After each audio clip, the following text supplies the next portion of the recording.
السلام عليكم. سيد أحمد البدوي، أنا من طنطا. سيد أحمد البدوي مدفون عندنا في طنطا. ناس كتير قوي ما تفهم حاجة، وناس كتير قوي بتاخد أفكار وبترتب عليها وبتدي قرارات من غير ما تدرك الواقع. الواقع بيقول إن سيد أحمد البدوي مدفون هنا في طنطا في مسجد كبير جدا اتعمل بعد وفاته، ضخم. المدفن بتاعه على جنب، أوضة لوحده. وبعد كده اول ما تيجي داخل، عشان في ناس مش فاهمه، اول ما بتدخل المسجد في المدفن القبر على ايدك الشمال، امشي على طول هتلاقي ايه؟ المسجد مسجد ضخم كبير قوي. فاللي عايز يزور يدخل يزور القبر، يدعي للراجل بالرحمه، ما يتوسلش منه، ما يقولوش نفسي وحقق لي واعمل لي. لا، المتوفي هو اللي محتاج دعانه. المتوفي هو اللي محتاج الناس تقول له ربنا يرحمه، ربنا يغفر له، يدعوا له. هو اللي محتاج الدعاء، مش محتاج تطلب منه. ما هو مش هيلبي لك حاجة، ولا هو وسيط بينك وبين ربنا، استغفر الله العظيم. لازم الناس تعرف الناس الغلابة الكلام ده. طيب، هل الناس الغلابة نقول عليهم مشركة؟ مستحيل تقول عليهم مشركة، لأن لو جيت تقول له بتعبد مين هيقول لك بعبد ربنا. هيقول لك طب وسيد أحمد بدر؟ هيقول لك ده ولي من أولياء الله الصالحين، مش هيقول لك ده إله. يبقى ما فيش شرك. الشرك إنه يقول إن ده هو إله. في شرك أكبر وشرك أصغر، في ناس ما تعرفش الحاجات دي. بس لازم تعلموا الناس إن في بعض الأفعال احنا او غيرنا او بعضنا او من الناس اللي فاهمه يقول لك ده شرك. بس هل الراجل هو عارف ان هو مشرك؟ لا، يقول لك انا مش مشرك، انا بعبد ربنا. طب واللي انت بتعمله ده؟ بيقول لك ده راجل ولي من اولياء الله الصالحين، ما في بركه، في خير، كان وبيعمل وسوى وي وي. طيب يا جماعه، انتوا دلوقتي بتحكموا على الناس الغلابه ان هم مشركين. انتوا عملتوا ايه علشان الناس ما تبقاش تمشي في الضلال؟ حد فيكم كلمهم؟ محدش كلمهم. هقول لكم على حاجة انتوا مش واخدين بالكم منها. 90%، 90% من الناس الغلابة اللي بيروح الموالد وبيروحوا دي معهمش الموبايل فيه نت، ويسمعوا عن النت سمع بعيد كده، ولا بيفتحوا يشوفوا انتوا بتقولوا عليهم ايه، ولا هم فاضيين للكلام ده. اغلب الناس دي بتروح عشان تذكر ربنا، إيه، بيحسوا بجو روحاني. اغلب الناس دي يا جماعة مش قادرة تسافر تحج او تعمل عمرة خالص، فبيعتقدوا ان هم في ذهابهم لسيد احمد بدوي الاولياء دي ان هم في مكان جميل زي الكعبة. مكان يعني طبعا مع الفرق تماما، بس الناس دي ما عندهاش القدرة المالية، واحتمال في حياتها كلها ما يشوفوش الكعبة ابدا ولا يروحوها.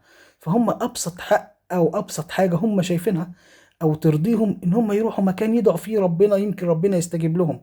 رغم ان هو لو دعا ربنا في اي مكان، حتى لو في بيته، ان شاء الله ربنا ممكن يستجيب له. وهي بالاعمال وبالنيات وبخوالص النيات وخوالص الاعمال الصالحه الناس بتتقدم. فيا ريت لو سمحت محدش يكفر حد ومحدش يتهمهم بالشرك ابدا. انت قاعد على النت عمال تتهم بالشرك وبتكفر الناس، في حين انت ما عملتش حاجه واحده علشان تقدر تقول ان انا قلت للناس دي ما تعملش، وقلت للناس دي ما تروحش، وقلت لا. ما تقعدش على النت وتكتب، انزل روح الموالد، كلم الناس. لو لقيت حد بيدعي قول له لو سمحت ما ادعي ربنا، واقرا له هو الفاتحه. ولو سمحتي، اهم حاجه عايز اقولها لكم لو سمحت، محدش يتهم سيدي احمد البدوي باي اتهامات باطله ابدا. انت لا تعرف عنه حاجه، ولا سمعت عنه حاجة، ولا شفته ولا عاصرته. انت ممكن بتسمع كلام من يمين والشمال، اللي يقول لك ما بيصليش، اللي يقول لك كذا. يا جدعان، الناس هتعمل له مقام وهو ما بيصليش؟ اتقوا الله، اتقوا الله، اتقوا الله. الراجل ليه بركات وليه حاجات كتيرة كان بيعملها، وكان من الصالحين. كفاية انه يشهد له الناس انه من الصالحين، وديت مذكورة في القرآن، في القرآن وفي السنة. الناس بتشهد له بالصلاح. يعني طب انت دلوقتي عمال تتهم الراجل ده بكل الاتهامات دي، وهو بقاله 900 سنة الناس بتذكره بالخير، وبيروحوا له يزوروا قبره ويدعوا له. اما التبرك بالقبر، أنا طبعا ده خطأ. طب هل التبرك بالقبر انه ممكن يعمل كذا وطلب الدعاء وطلب الاشياء من سيدي احمد بدوي صح؟ لا طبعا مش صحيح. بس هل انت قلت الكلام ده هناك؟ لا، انت بتقوله على النت بس محدش بيسمعك.